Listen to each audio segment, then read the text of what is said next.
ఆయన అంటాడు కాలం మంచిగా కాలేదు, కరువు వస్తున్నది, కాబట్టి అందరం కలిసి ఎదుర్కొందామంట. ఇది కాలం తెచ్చిన కరువు కాదు, ఇది కాంగ్రెస్ తెచ్చిన కరువు అనే మాట నేను మీకు విజ్ఞప్తి చేస్తా ఉన్నా. కాలం తెచ్చిన కరువు గానే కాదు ఇది కాంగ్రెస్ తెచ్చిన కరువు.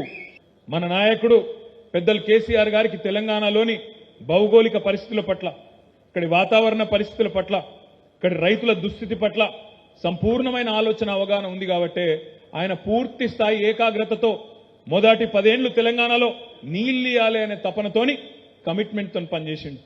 కానీ ఇవాళ ఈ సన్నాసి రేవంత్ రెడ్డి వచ్చినాక ఆయనకి ఏదీ తెలియదు.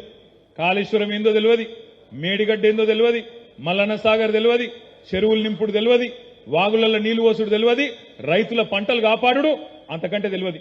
ఎవడో రాసిచ్చిండి నా చదివిండు, కరువు వచ్చింది కాబట్టి రేపు రాబోయే రోజుల్లో గోస అవుతుంది తయారు కాండ్రి అంటున్నా. అందుకే నేను అంటున్నా ఇది కాలం తెచ్చిన కరువు కానే కాదు. కాళేశ్వరం లాంటి ప్రాజెక్టు ఉండగా కాంగ్రెస్ పట్టించుకోకపోవడం వల్ల, రిపేర్లు చేయకపోవడం వల్ల కాంగ్రెస్ తెచ్చిన కరువు అనే మాటను రైతులకు ఊరూరా చెప్పవలసిన బాధ్యత మన మీదనే ఉన్నది.